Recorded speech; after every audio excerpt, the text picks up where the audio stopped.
promessas de cuidado e carinho, promessas de salvação a todo que crê. Nós queremos meditar na palavra de Deus. Nessa noite vamos iniciar uma série de 3 reflexões, de 3 mensagens, tendo em vista o aniversário da Igreja Presbiteriana do Brasil, mês de agosto. Essa igreja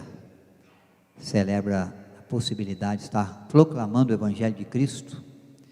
na nossa nação brasileira, e alcançando também outras nações, outros povos, outras línguas, conforme é o propósito de Deus. E as nossas reflexões nesses 3 domingos próximos de agosto, os últimos domingos, os 3 últimos, é sobre a igreja em busca das almas perdidas. Essa é a missão que Deus nos confiou: ir em busca das almas perdidas. Salvação a igreja não é capaz de conceder. Salvação pertence a Deus, é Ele que fez, é graça de Deus, é a ação do Senhor que muito nos abençoa, que nos alcança na misericórdia, na compaixão que Ele tem, no alto preço que Ele pagou. Mas a igreja trabalha em busca das almas perdidas, levando este Evangelho, levando essa luz, apontando esse caminho, o caminho da verdade, o caminho da vida que está em Cristo, à humanidade, pelo amor com que o Senhor muito nos amou, pela forma como se entregou por nós na cruz. Hoje pela manhã, o presbítero Hamilton nos trouxe uma palavra falando das bênçãos de Deus, e é claro, falando da bênção maior, do amor de Deus, que uma vez nos levando a crer em Cristo e a recebê-lo como Senhor e Salvador do nosso coração, faz de nós herdeiros do seu reino, herdeiros da vida eterna. Nos ajuda, evitando que tenhamos que pagar os danos do pecado, a morte, o salário do pecado, que vem sobre nós. Mas se cremos em Cristo e no seu amor por nós na cruz, herdamos do Senhor essa dádiva preciosa. E o que adianta ao ser humano ganhar todas as bênçãos, ganhar o mundo, diz a Bíblia, se ele perder a sua alma? Todas as bênçãos são consideradas como nada, se nós não tivermos a bênção maior, a bênção mais maravilhosa, a bênção de sermos alcançados pelo Senhor,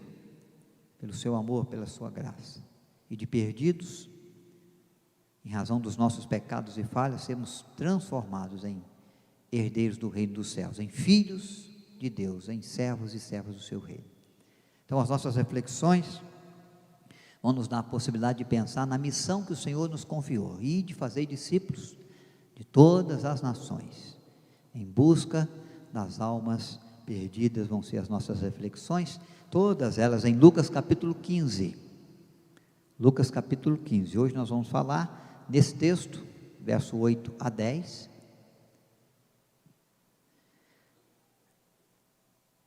na parábola da dracma perdida. São 3 parábolas que Jesus conta. Todas as 3 parábolas, irmãos, elas vêm como uma resposta àquilo que começa e acontece e é narrado por Lucas nos 2 primeiros versículos do capítulo 15. Jesus é aquele que vem em busca do perdido, para lançar luz às trevas, para transportar do estado de trevas, de escuridão, para o reino maravilhoso do seu amor, reino de luz. E ele tem contato com pecadores. Qual o ser humano que não tem pecado? Ele desce, ele vive no meio de pecadores. Então ele dá ouvido aos pecadores, ele se aproxima dos pecadores, de publicanos, de pecadores, e ele se assenta com eles, e ele lhes instrui sobre o projeto de Deus, sobre o propósito de Deus de salvá-los. Mas fariseus murmuram, escribas, entendidos das leis de Moisés, das leis judaicas, murmuram, reclamam, dizendo que ele recebe pecadores, se assenta com eles e conversa, e come com eles à mesma mesa. E Jesus então vai dar uma resposta ao murmurar dos fariseus e escribas com essas 3 parábolas, falando do quanto o nosso Deus Pai se alegra quando um pecador se arrepende. Quando um perdido, um pecador, reconhece os seus pecados, vive o quebrantamento de coração, vê em Cristo não apenas um rabi, mas vê em Jesus, de fato, o enviado de Deus para salvar o perdido, a porta de Deus de salvação aos homens. E aí então há júbilo nos céus, há festas nos céus, por um pecador que se arrepende. Então ele vai contar essas 3 parábolas, e nas parábolas ele vai mostrar à igreja o valor que o Senhor dá, que o Pai Celestial dá, aquele que estava perdido, mas vai ser achado, aquele que se perdeu, mas agora foi restituído. E a maior perda do ser humano é a perda, com certeza,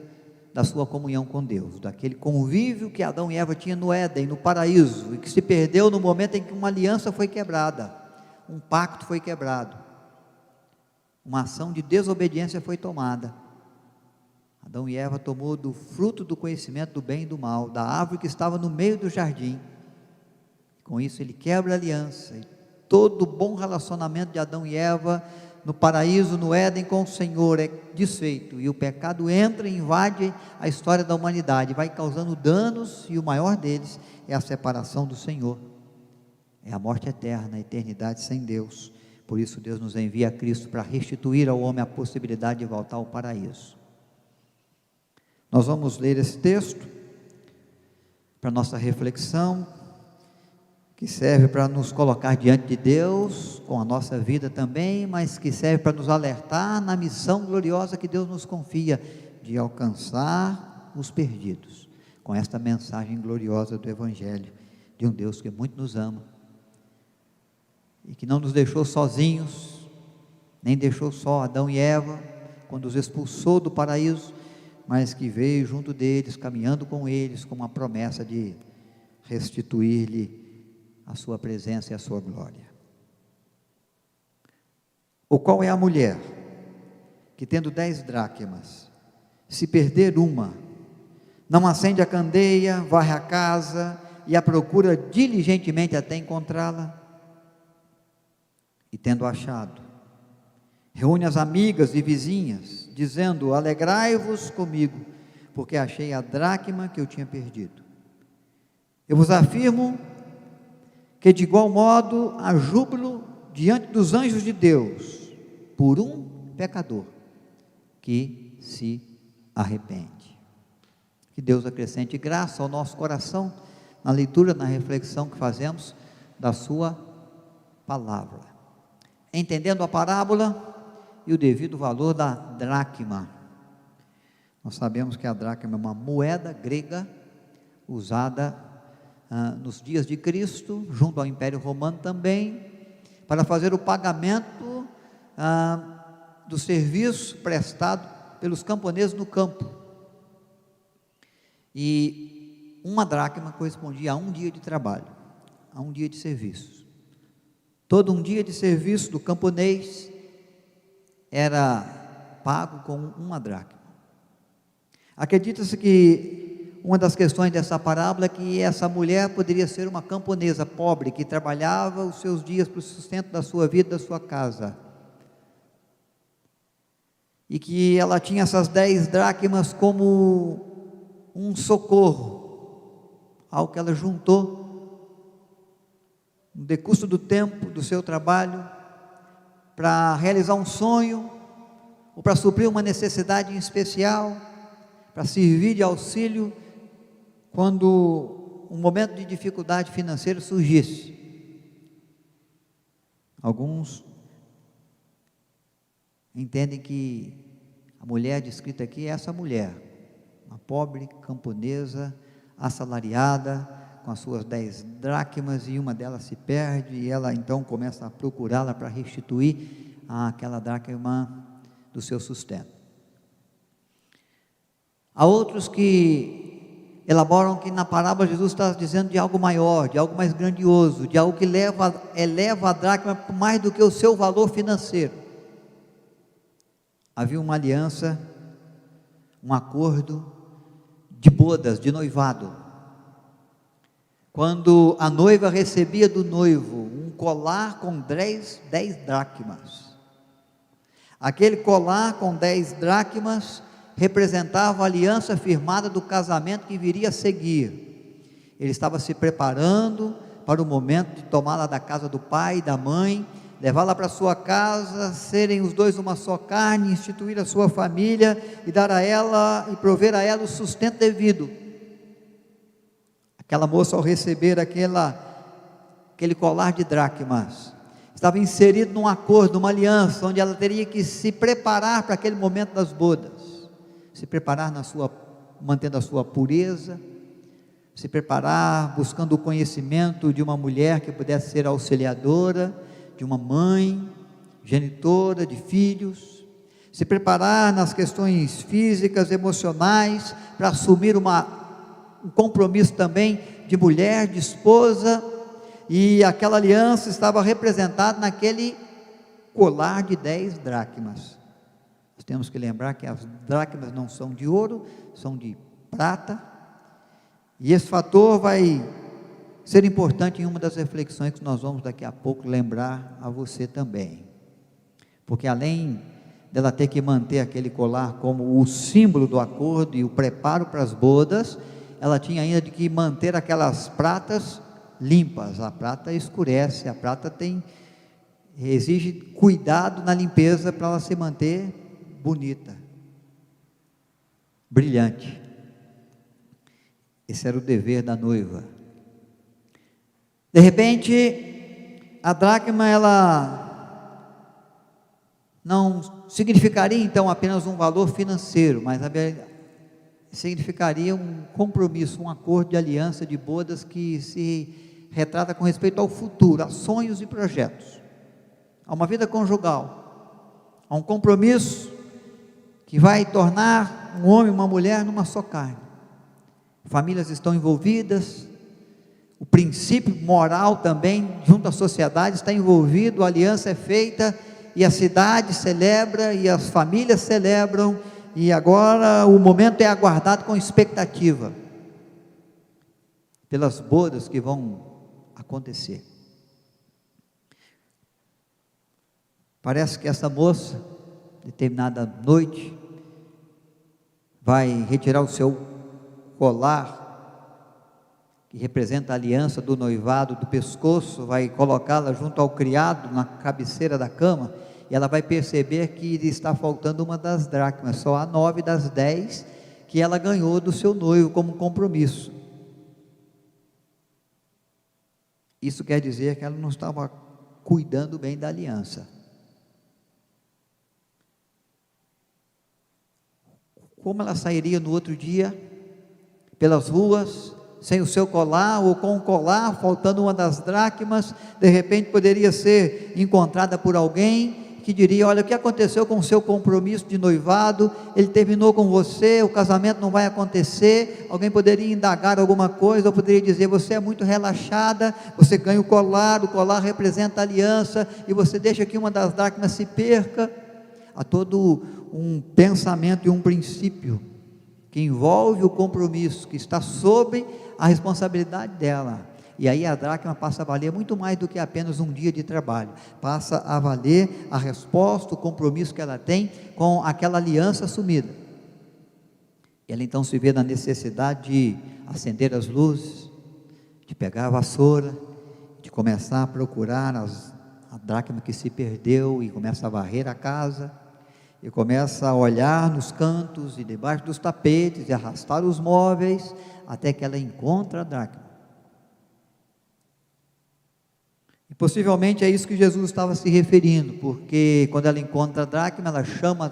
as amigas para celebrar com ela. Se a questão fosse a questão financeira apenas, chamar as amigas para celebrar ia te custar mais do que uma dracma. Você vai ter que colocar um pãozinho, um suco, vai ter que acolher as pessoas na sua casa, e isso vai te custar alguns recursos. Isso te apresenta para nós que pode ser mesmo que a questão não era apenas a questão financeira, é uma questão maior, é uma questão mais importante, é uma questão de compromisso, de sustento da aliança, de zelo com a aliança feita. E ela chama as amigas para se alegrar, porque ela tinha achado aquela dracma que mantinha de pé a aliança, e mantinha de pé a sua honra, e a sua pureza, o seu compromisso, e ela podia sair às ruas com tranquilidade. Aquilo que se perdeu foi achado, e ela agora não precisa ter temor de nada, pode caminhar tranquila, a aliança está firmada, o que concerne ao compromisso dela está sendo feito, está sendo mantido, com muito zelo, com muito carinho, porque quando ela viu que se perdeu, ela tomou as iniciativas necessárias para resgatar, e foi restituída. Então ela reúne as suas amigas e celebra, e o Senhor Jesus vai dizer: celebração igual, festa igual, alegria igual, é aquela que de fato dá aos anjos dos céus a possibilidade de celebrar uma alma que estava perdida e foi achada também, foi resgatada, porque uma aliança foi quebrada no Éden, e outra aliança o Senhor nos traz em Cristo Jesus, que restitui a possibilidade do retorno ao paraíso. Por isso o Senhor Jesus vai descrever essa parábola,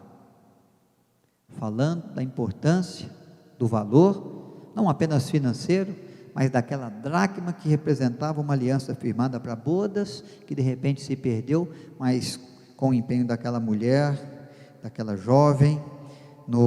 nas altas horas da noite, no acender das luzes, no varrer a casa, foi de fato restituída, foi de fato encontrada. Eu quero lembrar para vocês algumas verdades que a Bíblia nos faz sobre a nossa aliança com o Senhor. No papel de Cristo e a igreja, a Bíblia muitas das vezes menciona que o Senhor Jesus é o noivo e a igreja é a noiva, e que nós vivemos um tempo de celebração entre a promessa e o firmar da aliança de que Cristo vem buscar a sua igreja, noiva sua que é, para levá-la e reinar com ela para todo sempre na eternidade, para viver as delícias de um relacionamento sem pecado, de um relacionamento amplo, de um relacionamento próximo, de um relacionamento abençoador, de gozo, de paz, de alegria, por toda a eternidade. E nós vemos que Jesus menciona essas coisas quando os seus discípulos, por exemplo, são questionados se eles não deveriam jejuar, como faziam os discípulos de João Batista, por exemplo. Jesus então vai dizer: olha, como pode os amigos do noivo jejuar quando o noivo está presente, quando o momento é de celebrar, quando o momento é de festejar uma aliança que está sendo firmada para um relacionamento maior, mais intenso, mais abençoador no futuro. Enquanto o noivo estiver presente, não há necessidade de jejum, há oportunidade de festa, de celebração. Jesus estava dizendo de que Ele é de fato o noivo, e a igreja é a noiva. E quando nós falamos de casamento, de relacionamento, e nós falamos da maneira como o esposo tem que ver a esposa e trabalhar em favor do bem dela, a Bíblia vai nos dizer, e Paulo vai nos ensinar, instruir, e vai dizer: esse é o grande mistério que há. Mas eu não estou falando do marido e da mulher, mas eu estou falando de Cristo e a igreja, porque Ele é aquele que amou a igreja de tal forma que não poupou o seu sacrifício de se entregar por ela, para poder contemplá-la como igreja sem pecado, sem ruga, sem mácula, mas pura e santa, exaltada pelo Senhor nos céus, pelo sacrifício eficaz do sangue que foi derramado na cruz, que nos purifica de todo pecado, que nos encontra perdido pelos nossos pecados, mas que faz de nós santos e salvos pela graça de Deus que em Cristo se manifesta para nós. Jesus está dizendo de que Ele veio para amar o pecador. Ele amou o pecador até a morte, e morte de cruz. E Ele nos amou primeiro. Ele nos amou quando éramos ainda pecadores. Todas essas expressões nós encontramos nas Escrituras, para que você entenda o que Cristo está fazendo, porque Ele está estabelecendo uma aliança. Quando Ele verte o seu sangue na cruz, é como se Ele pegasse um cordão de dracmas e colocasse no pescoço da igreja, e dissesse à igreja: olha, eu estou firmando com você uma aliança, que vai dar a todos nós a possibilidade de vivermos eternamente juntos de novo, o retorno ao paraíso, por uma aliança que foi quebrada. Agora um sangue foi derramado, uma atitude foi tomada, um amor foi demonstrado, amor grandioso, amor incondicional, amor que ama até a morte, amor que exige um alto preço, mas um alto preço que é pago, para trazer um resultado que é eficaz, porque a Bíblia diz que agora todo aquele que crê em Cristo não padece as dores da morte, e nem mesmo os danos do pecado, mas aquele que crê no Senhor Jesus herda de Deus vida eterna, vida com o Senhor, vida para sempre, vida de gozo, vida de paz, vida onde o pecado não atinge, e onde a morte vai ter passado, e tudo há de ser glorioso, com vida abundante, vida sem fim. E é assim que Cristo amou a igreja, é assim que Cristo se entregou por ela. Esse é o papel que Cristo fez, essa é a atitude que Ele tomou. Quando Ele vem ao mundo, Ele se torna o Salvador daquele que crê. E o que o noivo poderia esperar de nós? O que Cristo poderia esperar da sua igreja? Que a igreja se comportasse como essa jovem se comportou, quando ela percebe o cuidado que ela tem que dar ao cordão que ela recebeu, à aliança que foi feita em razão de tudo aquilo que o noivo pretende dar e já deu em favor da sua vida, num compromisso de vida sem fim. O Senhor Jesus espera de nós, em primeiro lugar, que nós façamos como a moça e que acendamos as luzes na nossa vida. Jesus é a própria luz do mundo, a sua palavra é chamada de luz. Salmo 119, 105, lâmpada para os meus pés é a tua palavra, diz o salmista, luz para os meus caminhos. O Senhor Deus quer e espera que eu e você, uma vez que temos um compromisso com o Senhor, busquemos para a nossa vida a luz da palavra de Deus, e a luz que Cristo se tornou para o mundo, para dissipar as trevas. Nós lemos em Efésios, no início deste encontro, de que nós vivíamos na escuridão, nós vivíamos nas trevas, nós não conseguimos enxergar os nossos erros, os nossos pecados, nós não conseguimos enxergar as manchas do nosso coração, os defeitos da nossa roupagem. Mas quando nós começamos a andar na luz de Deus, aquilo que nós não vimos ficou claro aos nossos olhos, e nós começamos a perceber de que o Senhor exige de nós mudanças, aperfeiçoamento, e é no andar da luz de Deus que nós conseguimos identificar os nossos erros, os nossos pecados.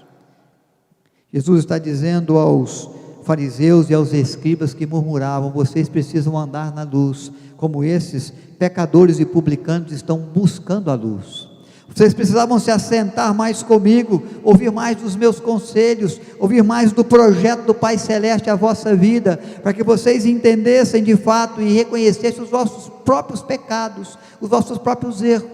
os vossos próprios enganos e engodos,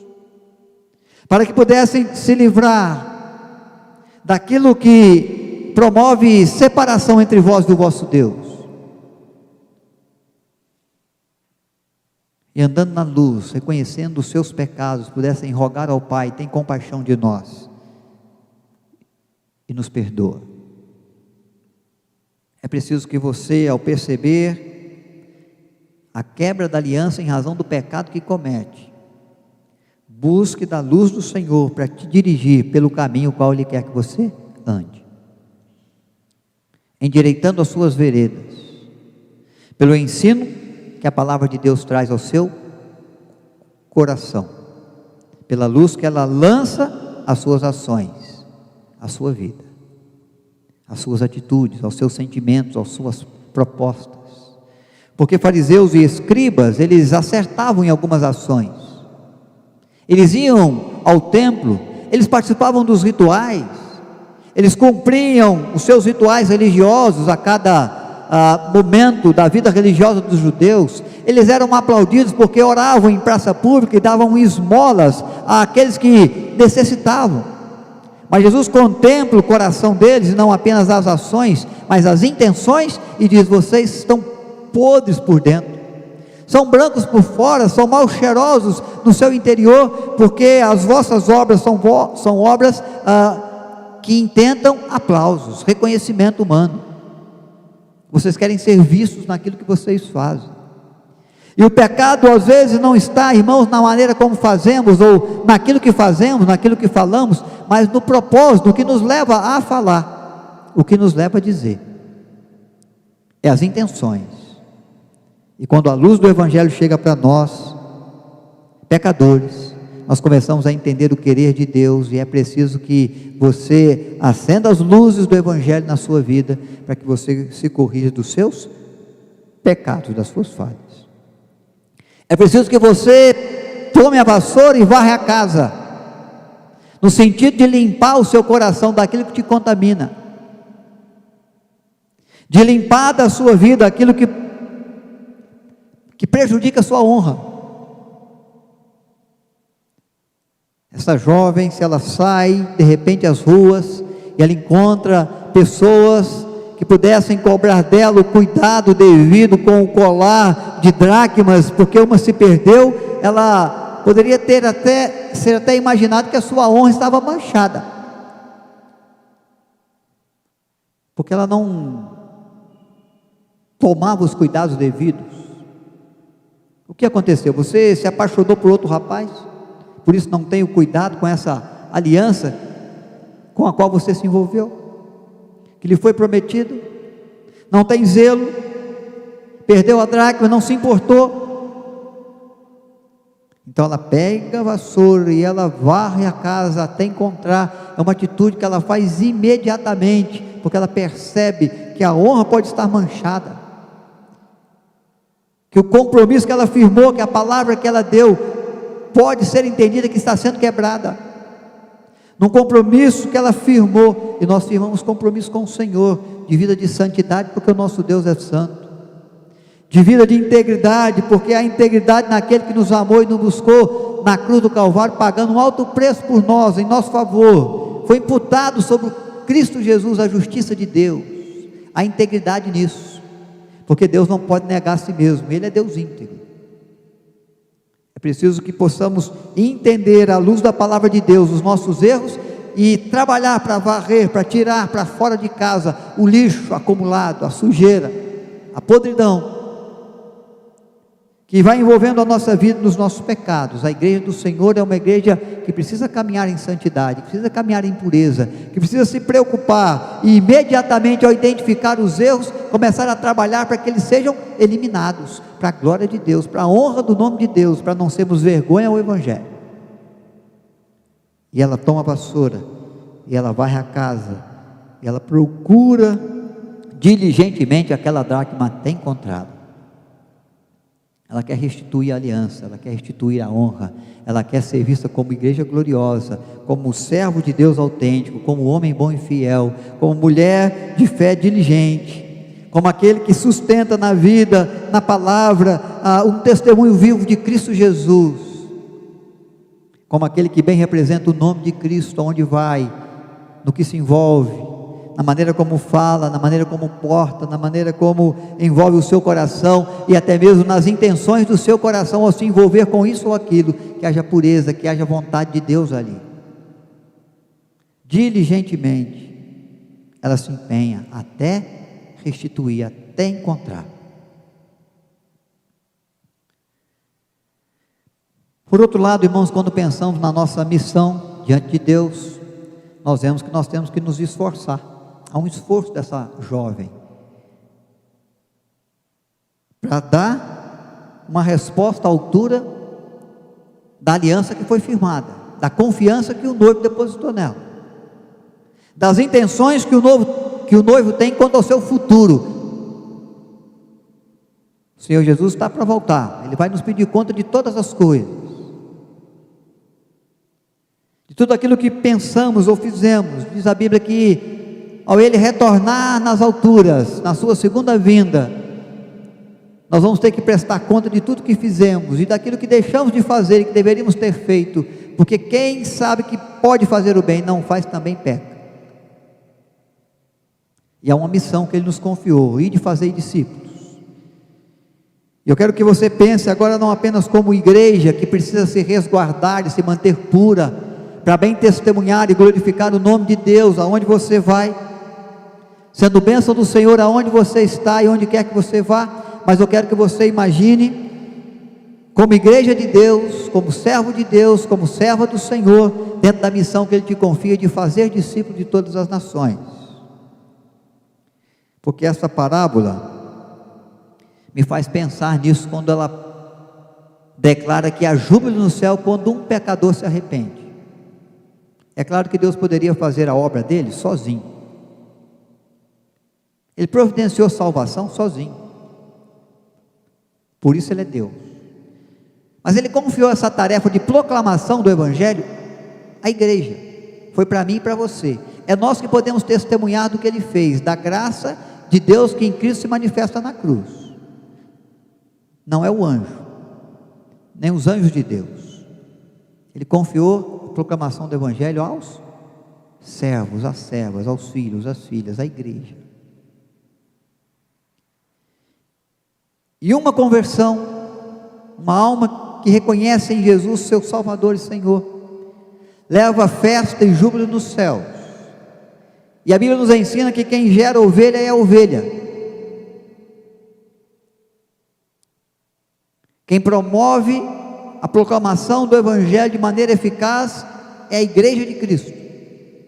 É você com a sua vida, com o seu testemunho, com a pregação que você faz, com o cântico que você proclama no seu viver, com a forma como você enfrenta as circunstâncias, as dificuldades, os momentos de riso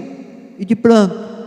de alegria, de choro. O seu viver é o viver que leva ao mundo a possibilidade de conhecer o Senhor que você tem. É através da sua vida que a graça de Deus que salva o perdido se manifesta, se revela ao seu amigo, ao seu vizinho, ao seu colega. Aí está a sua responsabilidade e a minha, a responsabilidade da igreja, na missão que Ele nos confiou: ide, fazei discípulos. Quando nós olhamos para a missão, nós vemos de que essa mulher, quando percebe a perda da dracma perdida, ela valoriza essa dracma, não apenas pelo valor financeiro, mas pelo valor que ela tem na aliança que foi firmada. Diz o texto que imediatamente ela começa a buscá-la, a procurá-la. Ela se empenha, não importa se é tarde da noite, não importa se eu tenho que voltar a acender as luzes, se eu já estava cansado, estava me recolhendo para deitar, para descansar, de um dia, de um penoso trabalho, de um trabalho árduo, mas dá a entender que é tarde da noite, que o momento é de descanso, que o dia chegou ao fim, que muitas tarefas já haviam sido feitas, que uma agenda de atividade já havia sido cumprida, mas quando ela percebe o valor da dracma que se perdeu, ela não mede esforços para acender a luz, e para tomar a vassoura, e para começar a faxina e a limpeza, buscando imediatamente, buscando também de maneira diligentemente, aquela dracma perdida. Às vezes nos falta essa disposição, às vezes nos falta essa dedicação, às vezes nos falta esse empenho. Nós cruzamos, irmãos, com tantas pessoas nas ruas, com amigos nossos, outros só conhecidos, outros nem conhecemos, mas que precisam serem achados, encontrados pelo amor de Deus, e nós às vezes não as valorizamos na aliança que Deus fez em Cristo Jesus para alcançar o perdido, para levar-lhes algo que aponte a direção do caminho, da verdade, da vida que está em Cristo. Nós passamos por eles com indiferença. Às vezes intercedemos, oramos pelos nossos, por familiar que ainda não se converteu, por um amigo chegado que ainda não viu em Jesus o seu Salvador, mas há muitas almas se perdendo, há muitas almas caminhando para o fogo eterno, para o inferno. e nós não temos essa diligência, esse despertar, esse propósito de acender a candeia, de ser luz, de varrer a casa, de apontar o caminho, de ser diligente na nossa missão, é como se nós não valorizássemos aquele em favor de quem Cristo morreu. E a Bíblia diz que ai daquele que levar pequeninos a tropeços, ai daquele que deveria proclamar o Evangelho e não o faz. Paulo vai chegar a declarar essa grande verdade, quando é o missionário que viaja, que corre as cidades, as ruas, as vilas, que viaja buscando perdidos para o Evangelho. Ele vai dizer: ai de mim se não pregar o Evangelho, ai de mim se não cumprir a minha missão, a missão que o Senhor me confiou às mãos. É o reconhecimento que essa jovem tem do valor da aliança de Deus com os homens, para alcançar o perdido com graça e salvação, de que há júbilo no céu se um pecador se arrepender. Então que exista em nós, irmãos, como igreja de Cristo, esse firme propósito, de fazer de tudo que você puder, para expressar o quanto você se importa com aquele que de fato se perde, está caminhando nos seus caminhos, nos seus atalhos, nas suas reflexões, nos seus próprios conhecimentos sobre Deus, sobre a eternidade, e o envolvimento deles com fé, e o envolvimento deles com religiosidade, nada pode promover a salvação diante da morte, e nada vão lhes valer no momento em que Cristo vier e dizer por que eles deveriam entrar e herdar os céus. É preciso que você seja um instrumento do Senhor, mas este instrumento que se importa, que trabalha diligentemente, que procura um caminho, um jeito de alcançar o perdido até que ele seja alcançado, numa disposição de coração que demonstra o quanto você os ama e o quanto você sabe que há de existir alegria nos céus e júbilo no coração de Deus, se um pecador chegar ao conhecimento da fé e se entregar a Jesus, sendo você um instrumento, o qual Deus usou para levá-lo diante dessa graça. É missão minha, é missão da igreja, e nós precisamos despertar o nosso coração para essa missão urgente, valorizando como Deus valoriza as almas que se perdem, amando como Deus nos amou, se importando como Deus se importou, porque Ele não mediu esforços, e nós às vezes medimos esforços, pensamos na agenda cheia, pensamos no cansaço da vida, pensamos naquilo que é de interesse nosso, desejo nosso fazer, nas nossas questões junto à vida, junto ao mundo, junto aos sonhos e projetos, e nos esquecemos do projeto de Deus, de fazer de nós ovelhas que geram ovelhas, discípulos que produzem discípulos, não pela capacidade de salvá-los, mas de apontar o caminho de um Salvador que muitos ama e que com eficácia os amou até a morte, morte de cruz. Quero orar com você, para que de fato nós possamos entender a aliança que existe entre nós e o nosso Deus, e possamos firmar o nosso coração na pureza, na santidade, nas ações, nas intenções que glorificam o nome de Deus e que apontam o caminho da graça de Deus aos perdidos. Ele nos amou, Ele nos alcançou, foi por meio de alguém falou ao seu coração, em algum momento alguém foi instrumento, e você agora precisa ser instrumento de Deus. Se esforce, mesmo que esteja cansado, se empenhe, mesmo que tenha uma agenda cheia, para que a luz do Evangelho chegue a outras pessoas. Valorize o perdido, e a graça de Deus que pode alcançá-lo, e o júbilo nos céus que pode acontecer, se um pecador se arrepender, pelo sustento da fé através da sua vida.